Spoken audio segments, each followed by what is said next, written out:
My life in hell. Former jihadi shares barbaric story of his 4 months in Islamic State and his incredible escape after he was forced to watch pilot burned alive.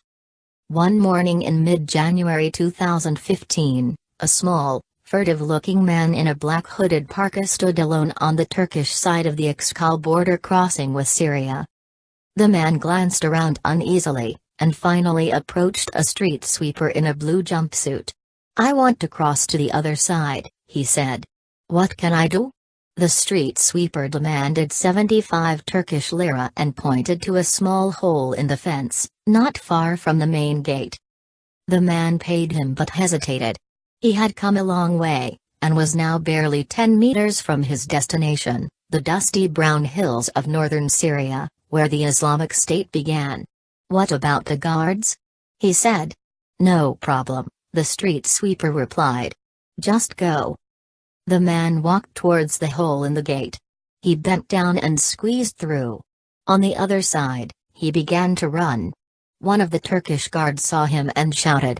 He did not stop. The newcomer's name was Abu Ali, 38, from Jordan. He had another name and another life, but like most migrants to the Islamic State, he had cast it off. He wanted to be born again. After an hour or so, a car appeared, and an ISIS man drove Abu Ali to a reception house not far away. It was a large, one-story building with a garden out back, and about a dozen other new arrivals were getting acclimatized. "It was like an airport," Abu Ali told me.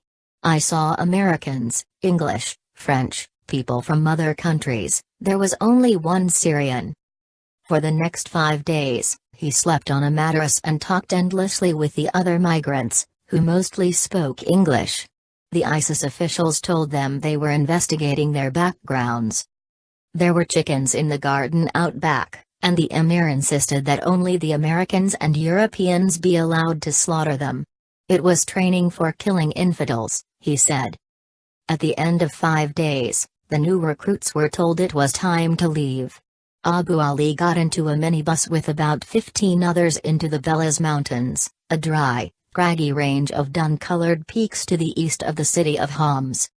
For the next 2 weeks, all of the men would be woken up before dawn.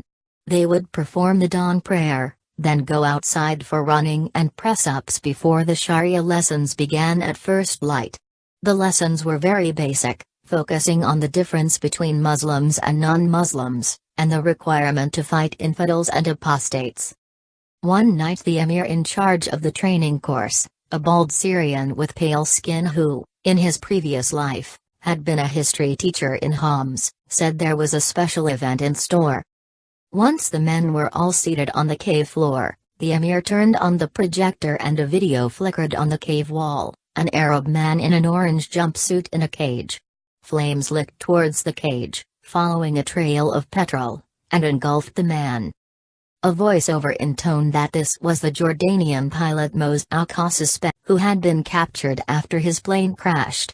His grotesque execution by fire, in February 2015, was seizing the world's attention at that moment, and even some jihadis were denouncing it as an immoral act.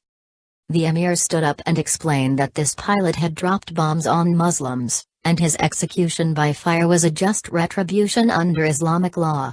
The men listened in silence. Abu Ali soon sensed dozens of eyes turning in his direction.